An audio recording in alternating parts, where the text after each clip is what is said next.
Hermano, yo les ruego por favor que vayan en sus Biblias al Evangelio de Lucas. Lucas capítulo 23, y vamos a leer los versículos 39 al 43. Dice así la palabra del Señor: y uno de los malhechores que estaban colgados allí le lanzaba insultos diciendo: ¿no eres tú el Cristo? Sálvate a ti mismo y a nosotros. Pero el otro le contestó y reprendiendo le dijo: ¿ni siquiera temes tú a Dios, a pesar de que estás bajo la misma condena? Y nosotros, a la verdad, justamente porque recibimos lo que merecemos por nuestros hechos, pero este nada malo ha hecho. Y decía Jesús: acuérdate de mí cuando vengas en tu reino. Entonces él le dijo: en verdad te digo, hoy estarás conmigo en el paraíso. En diciembre del año 1849, el escritor ruso Fyodor Dostoyevsky fue arrestado y acusado de participar en actividades políticas subversivas en contra del régimen del zar, que en ese tiempo era Nicolás I. Fue condenado a muerte por un pelotón de fusilamiento junto con otros prisioneros, pero justo antes de ser fusilado, su ejecución fue suspendida por orden del zar, que decidió indultar a Dostoyevsky, aunque fue condenado a trabajos forzados en Siberia, y fue una condena bastante dura. Después de cumplir su condena fue que Dostoyevsky escribió algunas de las obras más influyentes de la literatura universal: Crimen y Castigo, Los hermanos Karamazov, El idiota, El jugador. El mundo se habría perdido de algunas de las novelas más extraordinarias de la literatura si el zar de Rusia no hubiese indultado a Dostoyevsky a punto de ser ejecutado. Bueno, mis hermanos, el mundo habría perdido mucho más si Lucas no hubiera incluido en su evangelio este relato de la inesperada conversión de uno de los ladrones que estaba crucificado al lado de Jesús, y el perdón absoluto que recibió en ese momento de todos sus pecados. No fue un mero indulto lo que este hombre recibió, fue el don de la vida eterna, fue el perdón absoluto de todos sus pecados. Esta es una de las historias más conmovedoras, más esperanzadoras de la Biblia, porque es una historia que nos recuerda que la gracia de Dios no tiene límites. La gracia de Dios no tiene límites para alcanzar a un pecador, para transformarlo en creyente y llevarlo al paraíso. Tanto Mateo como Marcos mencionan en sus evangelios respectivos el hecho de que Jesús fue crucificado entre dos ladrones, pero solo Lucas nos dice que uno de ellos se convirtió.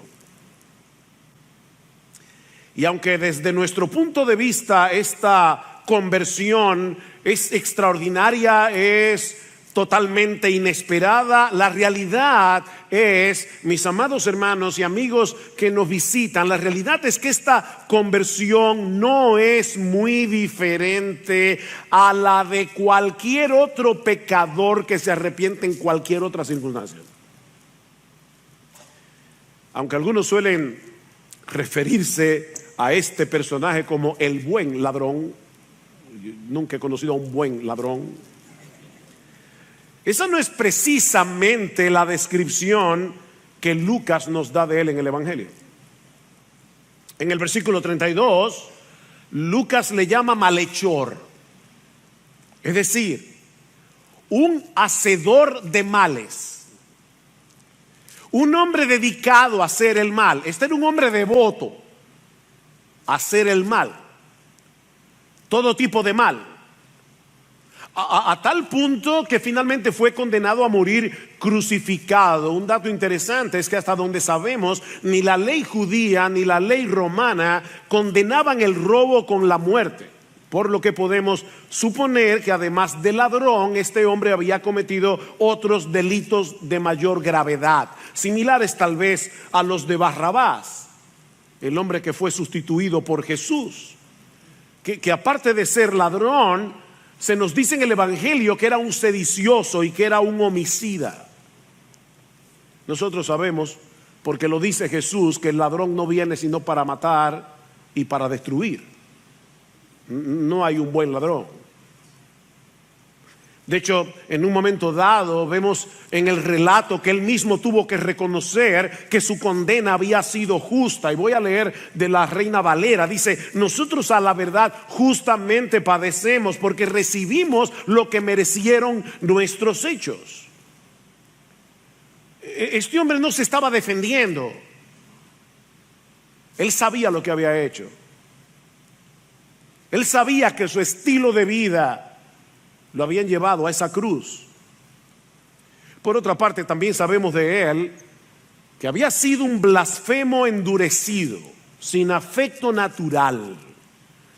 En el texto que leímos al principio de este servicio, en Mateo capítulo 27, versículo 44, se nos dice que al principio de la crucifixión los dos ladrones estaban insultando a Jesús, igual que todo el mundo. Ninguno de los dos ladrones era mejor que el otro.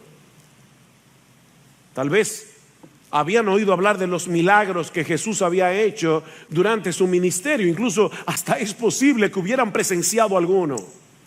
Tal vez algunos de ellos lo habían escuchado predicar el evangelio en alguna ocasión, pero el odio de estos hombres por todo lo bueno, su falta de temor a Dios, los movió a burlarse de Cristo y a blasfemar contra él sin misericordia.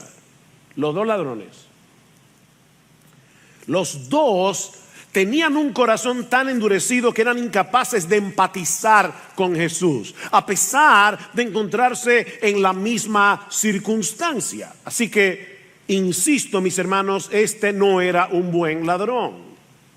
Y es importante que recordemos eso por lo que sigue en el resto de la historia. Al igual que el otro, era un criminal impenitente, era un blasfemo que había vivido toda su vida a espaldas de Dios, despreciando por completo su ley moral. Este hombre era un peligro público para la sociedad.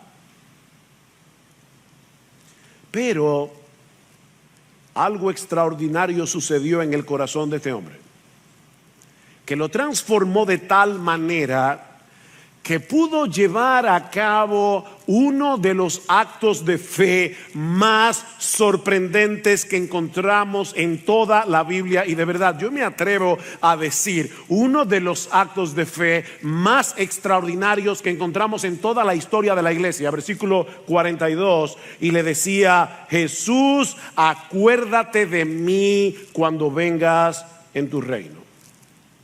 Miren, mis hermanos, si hubo un momento en el que Jesús fuera menos creíble, era en ese momento. Colgado de esa cruz, Jesús parecía cualquier cosa menos un rey y un salvador. Los dos estaban agonizando sin posibilidad alguna de sobrevivir a esa tortura, pero aún así este hombre le pide a Cristo en oración que se acuerde de él cuando regrese a establecer su reino. ¿Qué oración? ¿Qué fue lo que sucedió en el interior de este hombre? O sea, ¿cómo fue que se produjo en él este cambio tan dramático desde que comenzó la crucifixión y él estaba blasfemando, insultando a Jesús, hasta este momento en que le pide lo que le pide? ¿Qué pasó ahí? Bueno, aquí es donde esta historia, aunque en algunos aspectos muy inusual, se parece a los de cualquier persona que se convierte a Cristo. Aquí es donde comenzamos a ver puntos de contacto.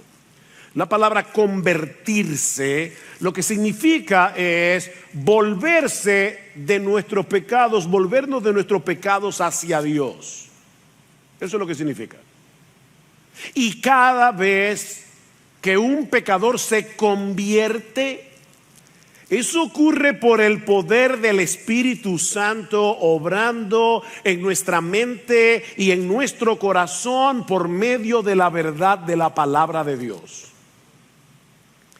Cada vez que Dios transforma a un incrédulo en creyente, es por medio de su verdad, obrando en la mente y en el corazón por el poder del Espíritu Santo. Dice en Santiago 1:18, Él de su voluntad nos hizo nacer por la palabra de verdad. ¿Quién tomó la iniciativa? Dios. Él de su voluntad. ¿Qué hizo? Nos hizo nacer de nuevo. ¿Y cómo? Por la palabra de verdad. Y en primera de Pedro capítulo 1 versículo 23, Pedro dice prácticamente lo mismo, que fuimos renacidos, es decir, Dios produjo en nosotros el nuevo nacimiento. Fíjense que es una voz pasiva. Nosotros no hicimos nada para nacer de nuevo, así como tú no hiciste nada para que tus padres te parieran, para que tus padres te concibieran. Nosotros no hicimos absolutamente nada para nacer de nuevo. Dios nos parió otra vez. ¿Y cómo lo hizo? Dice Pedro, no de simiente corruptible, sino de incorruptible por la palabra de Dios que vive y permanece para siempre. Dios usó su palabra, su verdad, para transformar el corazón de este hombre y hacerle entender por lo menos dos cosas. Dos cosas, mi amigo que estás aquí en esta mañana, que tú necesitas entender si tú quieres ser salvo. En primer lugar, ¿cuál era su verdadera condición delante de Dios? Noten una vez más sus palabras en el versículo 40, pero el otro le contestó y reprendiendo le dijo, ¿ni siquiera temes tú a Dios a pesar de estar bajo la misma condena? ¿Ni aún le temes tú a Dios? La verdad es que él tampoco había tenido esa clase de temor. Pero Dios hizo una obra, sus ojos han sido abiertos, su conciencia ha sido despertada a la realidad de la justicia de Dios y del juicio venidero. ¿Cómo es posible que sigas insultando a Jesús?, le dice este hombre al otro. Él está muriendo en total inocencia, pero tú y yo somos culpables. Tú y yo merecemos estar en esta cruz. Tú y yo merecemos la ira justa de Dios. De repente este hombre comprendió el enorme peligro en el que estaba. Es por eso que noten que su oración no tiene absolutamente nada que ver con el presente. Él no le pidió al Señor como el otro, sálvate a ti mismo y a nosotros.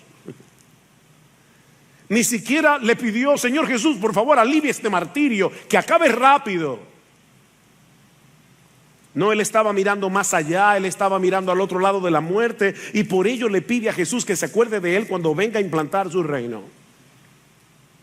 Mi amigo, nadie puede ser salvo hasta que se vea a sí mismo como un pecador condenado. Dice Jesús, los sanos no tienen necesidad de médicos, son los enfermos. Nadie hace una cita médica para decirle al doctor en la consulta, doctor, yo vine solamente para decirle que me siento súper bien. No, los sanos no tienen necesidad de médico, son los enfermos.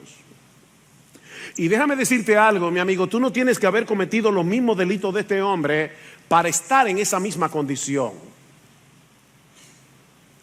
Dice en Romanos capítulo 3, versículo 10 al 12, que en este mundo no hay ni uno solo que sea justo, ni uno solo que haga lo bueno, ni uno solo que busque a Dios. No hay una sola persona en el mundo entero, según el criterio de Dios, que haga lo bueno, que sea justo, ni uno solo. Todos nosotros pecamos continuamente contra los dos mandamientos más importantes.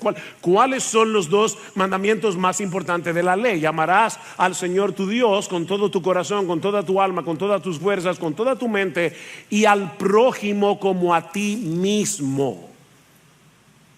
Nosotros no hacemos eso ni por un microsegundo de nuestra existencia. Tú y yo, mi amigo, vivimos violando la ley de Dios cada segundo, cada microsegundo de nuestra existencia. Mi amigo, cada vez que tú y yo respiramos, pecamos. Porque no vivimos para la gloria de Dios, sino para nosotros mismos.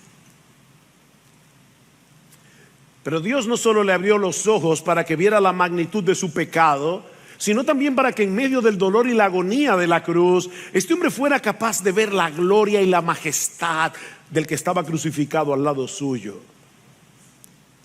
En el versículo 41 dice: este no ha hecho ningún mal. Este no ha hecho ningún mal. El Espíritu de Dios le reveló la absoluta inocencia de Cristo. Él no era un blasfemo como los sacerdotes y los gobernantes decían. Ese crucificado era el Rey de Israel, era el Salvador de los pecadores. Jesús, acuérdate de mí cuando vengas en tu reino. Ven, hermanos, no hay ninguna duda allí. Ningún asomo de duda. Esta oración no es un por si acaso. Bueno, yo no sé, Señor, pero si eso es verdad. Yo sé que yo he hecho esta historia antes, pero me acuerdo la primera vez que yo escuché el evangelio fue una oración de por si acaso. Yo le dije a Dios: mira, Dios, honestamente yo no sé si tú existes. Yo no sé si lo que estos evangélicos dicen es verdad. De hecho, yo ni siquiera sé que si tú me estás oyendo. Tal vez estoy aquí como un tonto hablándole a nadie. Pero por si acaso, si tú estás ahí, por favor, yo te quiero conocer. Ese es el tipo de oración por si acaso. No, esta no es una oración por si acaso. Señor, acepto que eres un rey. Tengo la plena certeza de que posees un reino, de que lo vas a establecer algún día en la tierra. Y cuando eso suceda, acuérdate de mí. ¿Qué oración? A pesar de los delitos que había cometido, aunque al principio de la crucifixión estaba insultando a Jesús igual que todos los demás, este hombre creyó que sería aceptado en ese reino si se lo pedía a Jesús. Este ladrón moribundo no tuvo mucha oportunidad de manifestar los frutos de su conversión, pero en el corto tiempo que dispuso evidenció que tenía una fe vigorosa y fuerte. Déjame hacer una pregunta. Pensemos por un momento en dos nadadores. El primero ha podido permanecer a flote durante 20 minutos en medio de un mar embravecido, en medio de un mar en tempestad. El otro nadador ha podido permanecer a flote por 3 horas nadando en su piscina. ¿Cuál de los dos es un nadador más vigoroso? No el que duró 3 horas, sino el que duró 20 minutos en un mar en tempestad. Bueno, la fe de este hombre le permitió mantenerse a flote, confiando en Jesús, en medio de una horrible agonía, con la muerte mirándolo a la cara. Ahora, recuerden lo que yo decía hace un momento, que siempre que una persona se convierte, siempre es por medio de la verdad de Dios, obrando en su mente y en su corazón por el poder del Espíritu Santo. La pregunta del millón aquí es: ¿de dónde derivó este ladrón las verdades que él necesitó para poner su fe en Cristo en ese momento? ¿Alguien fue con una Biblia a predicarle? ¿Qué pasó ahí?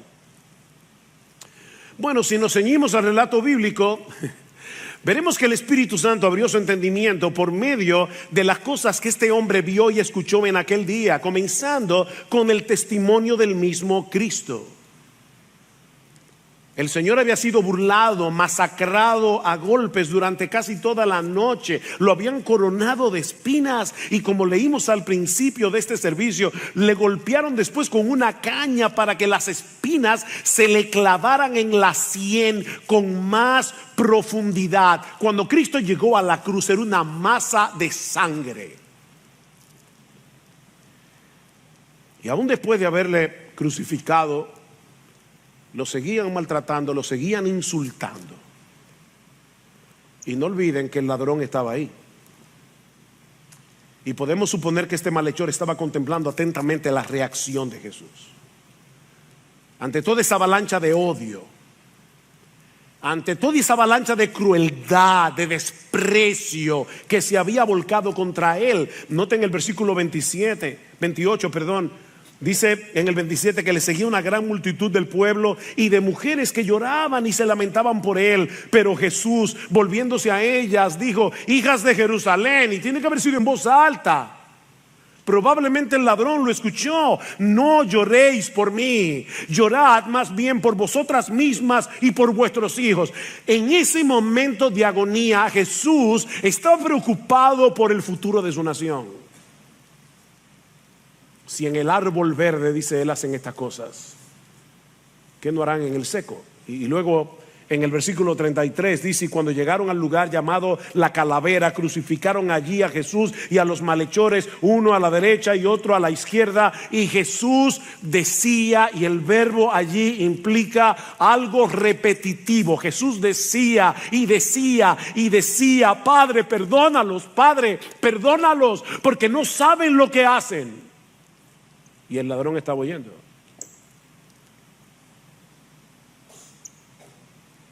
Este malhechor estuvo ahí todo el tiempo,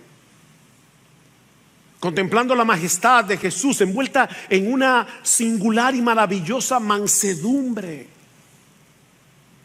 preocupado por su pueblo y orando por todos los que habían arremetido contra él. Pero luego estaban los insultos. Y Dios, en su soberanía, que lo controla todo, obró de tal manera que todos los insultos contra Jesús estaban envueltos en un manto de verdad. Sin darse cuenta, mis hermanos, los enemigos de Jesús evangelizaron al ladrón. Vean el versículo 35.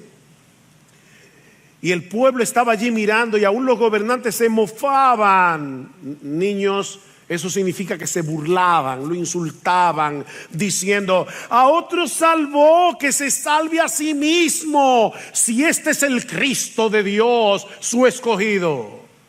De hecho, en Mateo, en el pasaje paralelo, dice: a otro salvó, pero a sí mismo no se puede salvar. Y ¿saben qué, mis hermanos? Hasta eso era verdad, porque Cristo en ese momento no podía salvarse a sí mismo. Si Cristo descendía de la cruz, su reino tendría un rey, pero no tendría súbditos, porque todos nosotros quedaríamos condenados.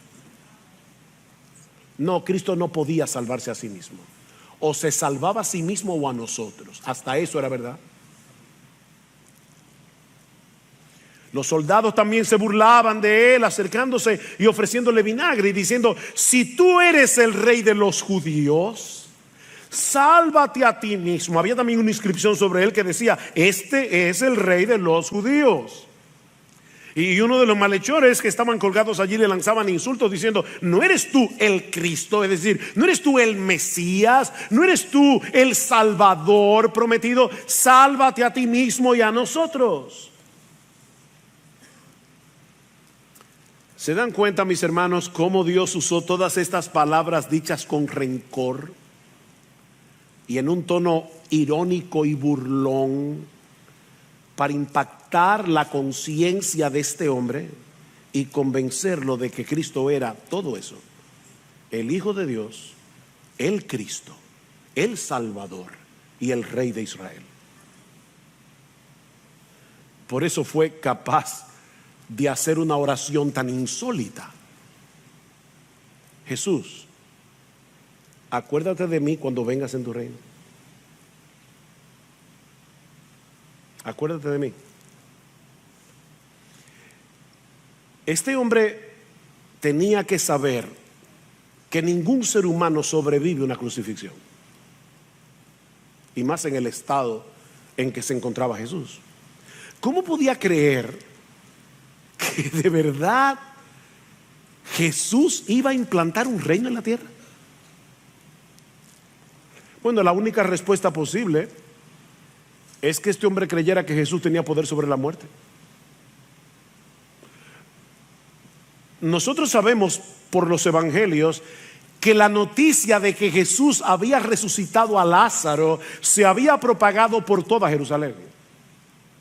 Así que no es inaudito suponer que este hombre haya llegado a la conclusión de que Jesús resucitaría de los muertos para reinar algún día sobre la tierra. Ahora, lo que sí sabemos con certeza es que este hombre creyó de corazón que la cruz no era el final de la historia. Este hombre creyó que la cruz era el camino al trono. De verdad, hermanos, yo les pido al Señor que nos ayude a ponernos en esa escena, en ese momento. Esto es insólito. Este es el acto de fe más impresionante que alguna vez en toda la historia un ser humano haya hecho jamás. Esto es insólito. Acuérdate de mí cuando vengas en tu reino. ¿Y saben cuál fue la respuesta de Jesús? En verdad te digo que hoy estarás conmigo en el paraíso. No en el purgatorio.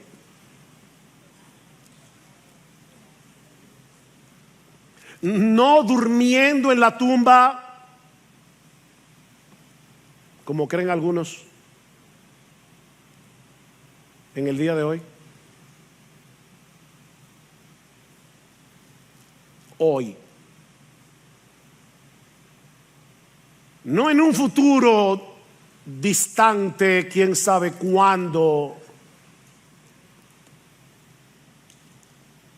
Mis hermanos, cuando el corazón de este criminal blasfemo dejó de latir, él abrió sus ojos en la gloria.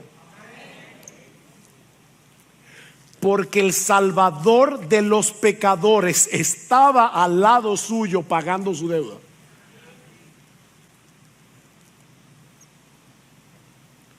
Mis hermanos, la cruz es el árbol de la vida que nos abre las puertas del paraíso.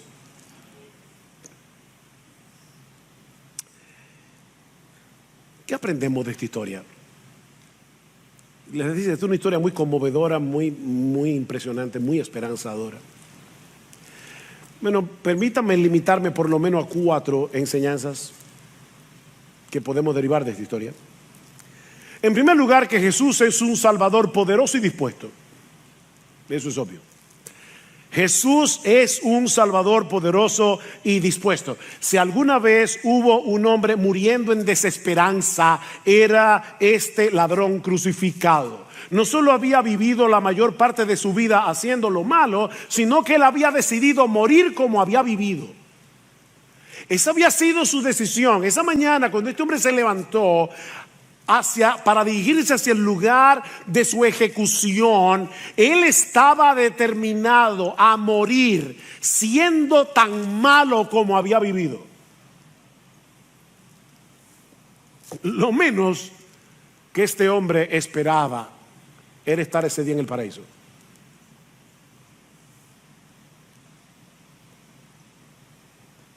Ya lo hemos dicho, el mismo día de su ejecución seguía siendo un blasfemo endurecido. Era muy grande su maldad, era muy difícil su circunstancia, pero Cristo es un gran Salvador. Y aún agonizando en esa cruz, Él fue capaz de vencer cualquier obstáculo en el corazón de este hombre para que voluntariamente se entregara a Él.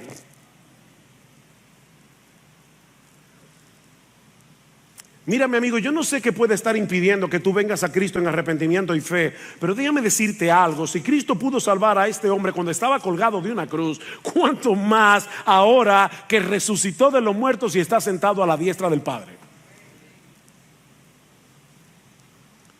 Pídele que te salve.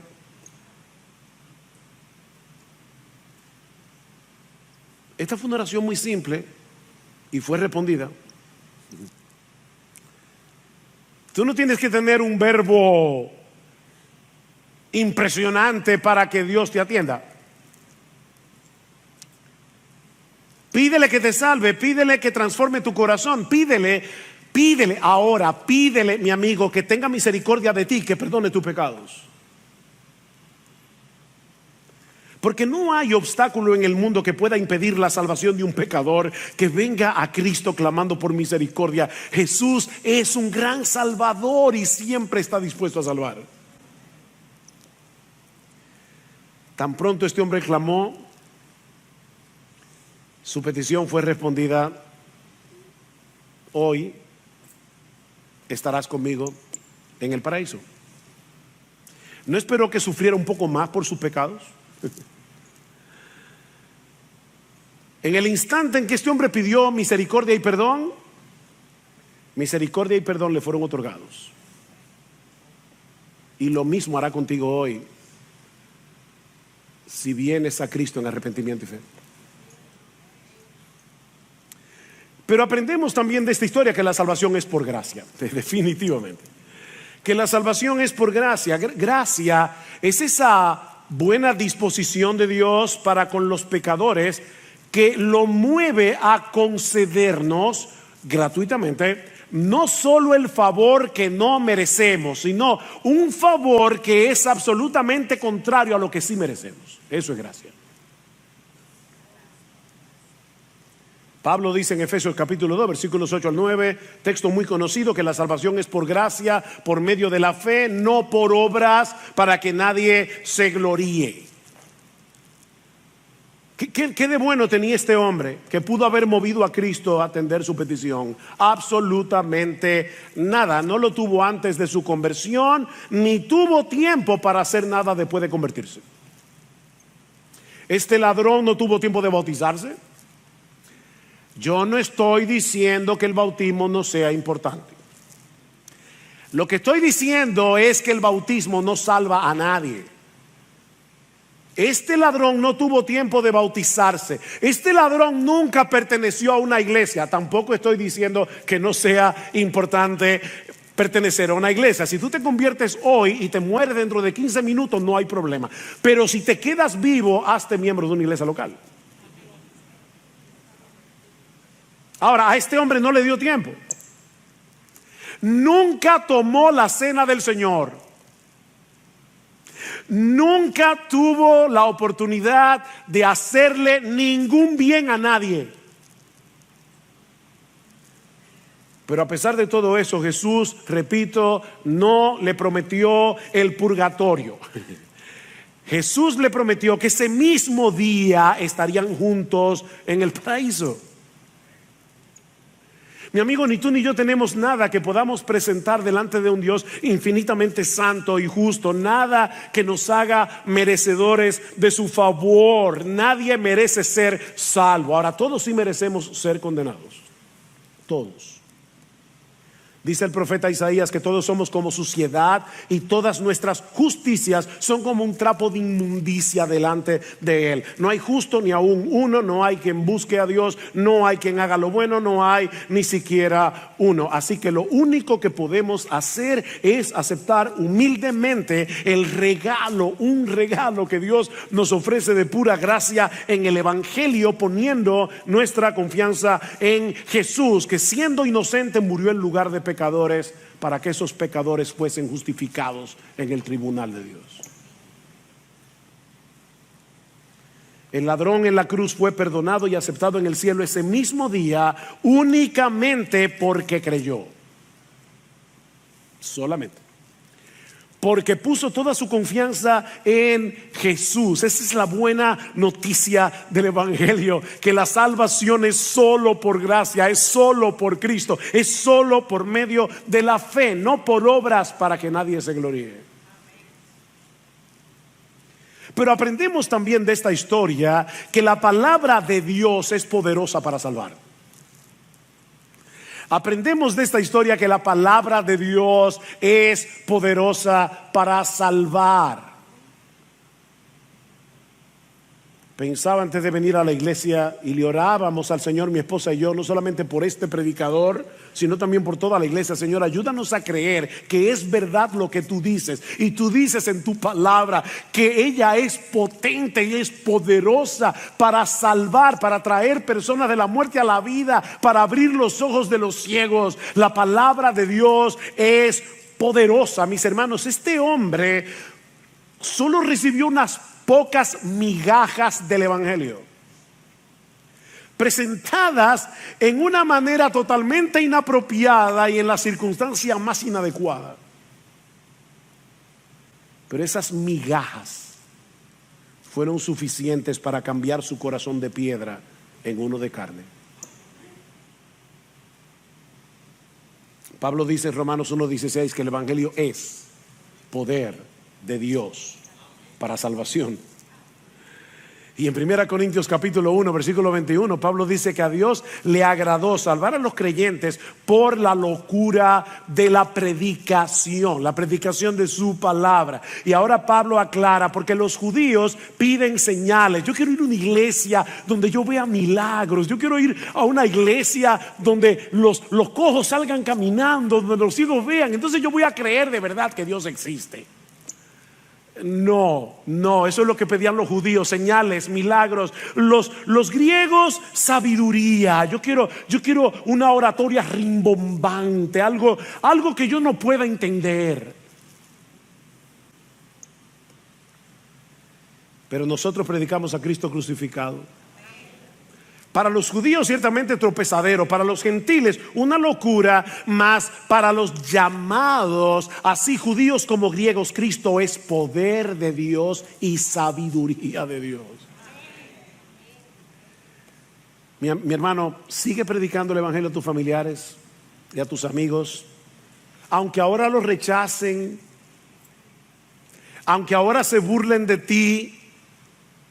Porque el Evangelio puede vencer al más obstinado de los hombres y transformarlos por completo en el asiento mismo de su personalidad. Y si quieres una prueba, mírate en el espejo. Lo hizo contigo si tú eres creyente, lo hizo conmigo, y puede hacerlo con ellos también.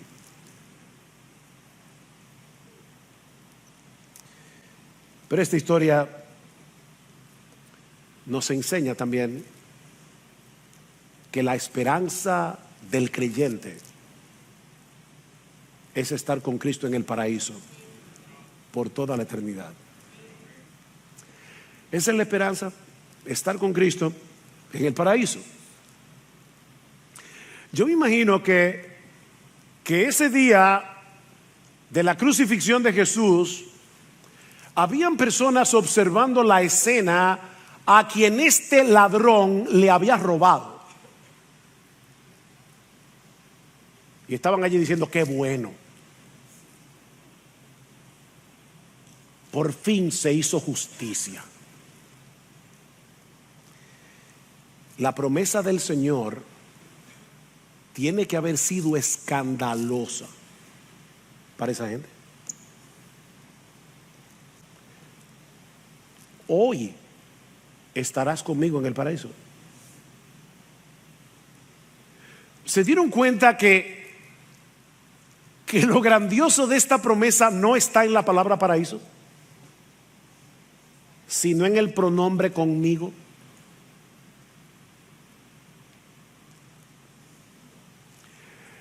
Que Jesús le ofrezca el paraíso a un criminal ya es bastante escandaloso. Pero que colgado de una cruz se atreva a decir que el paraíso es el paraíso porque Él va a estar ahí, es el colmo de los colmos. A menos que Él fuera quien Él decía ser. La segunda persona de la Trinidad que se hizo hombre para venir a salvarnos muriendo por nosotros en una cruz. Mis hermanos, la esperanza del cristiano no es el cielo. La esperanza del cristiano es Jesús, que está en el cielo. Por eso Pablo dice en Filipenses, nuestra esperanza está en los cielos. No es el cielo, está en los cielos. Partir y estar con Cristo, esa es nuestra esperanza. Partir y estar con Cristo.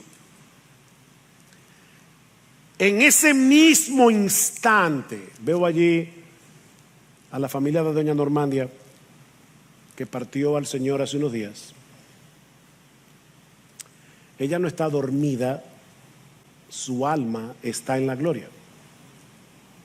El mismo día que murió.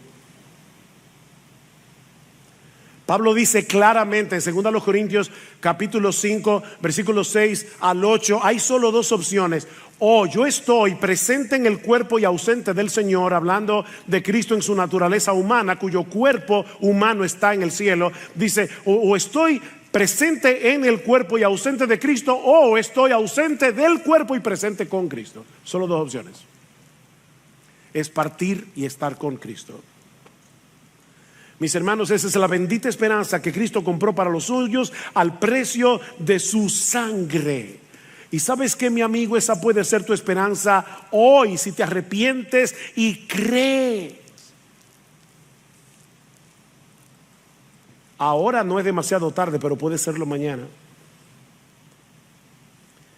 De hecho, es probable que Dios haya dejado esta historia en su palabra, entre otras cosas, para librarnos de la desesperación por un lado, o de la locura de posponer el arrepentimiento por el otro. De la desesperación, porque en un momento tan difícil como este, y estando al borde de la muerte, este hombre encontró la salvación. ¿Qué pecador puede desesperar? No importa la vida que haya vivido, ¿qué pecador puede desesperar al leer que este ladrón se convirtió suspendido en una cruz y en el mismo dintel de las puertas del infierno? Pero toma en cuenta que este es el único relato que aparece en toda la Biblia donde alguien se convierte al borde de la muerte. Un solo ejemplo.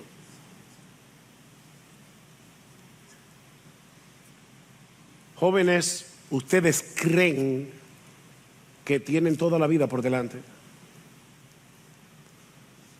Eso es un engaño. No importa la edad que tú tengas, nadie tiene la menor idea de cuándo ni cómo morirá. Nadie. No olvides que al lado de Jesús había otro ladrón que murió en la misma dureza y en la misma impiedad en lo que había vivido. Porque sabes que generalmente los hombres mueren como viven. Generalmente. No desprecies la oportunidad que Dios te está brindando hoy. Tú estás aquí en este lugar tan cómodo, escuchando tranquilamente el mensaje del Evangelio. Eso es un privilegio. No lo desprecies. Porque a medida que pasa el tiempo, tu corazón se endurece más y más y más. La conversión de este ladrón moribundo no es la regla, es la excepción. Mi amigo, tú has tenido hoy un privilegio muchísimo mayor que el de este ladrón. Él creyó cuando Cristo estaba muriendo en una cruz, nosotros sabemos que resucitó. Él creyó habiendo escuchado algunas pocas verdades dichas en tono de burla. Tú has escuchado cómodamente este mensaje y quién sabe cuántos mensajes, cuántas veces tú has escuchado este glorioso evangelio de la gloria de Cristo cientos de veces a lo largo de toda tu vida.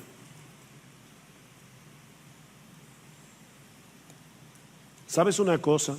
En el día del juicio, la fe de este ladrón moribundo añadirá más peso a tu condenación si mueres en tus pecados y en la dureza de tu corazón. Este ladrón testificará contra ti. Pero Cristo sigue siendo un gran salvador. Él continúa salvando pecadores por medio de la fe y el arrepentimiento. Dice la Escritura que Él no echará fuera a nadie que venga a Él. Nadie, a una sola persona. Nadie llegará al infierno diciendo yo toqué y nadie me abrió. No. No, mi amigo, no desprecies esta oferta de gracia que Él te brinda en su palabra, porque si vienes a Cristo hoy confiando únicamente en Él, la Escritura te garantiza lo mismo que Jesús le prometió a este hombre en su agonía. Cuando te toque partir, podrás tener la completa certeza de que cerrarás tus ojos en este mundo de dolor y de miseria para abrirlos en aquel lugar donde nada podrá empañar la visión de la gloria y hermosura de nuestro bendito, precioso, exaltado Señor y Salvador Jesucristo. Es mi oración que el Señor te abra los ojos en esta mañana,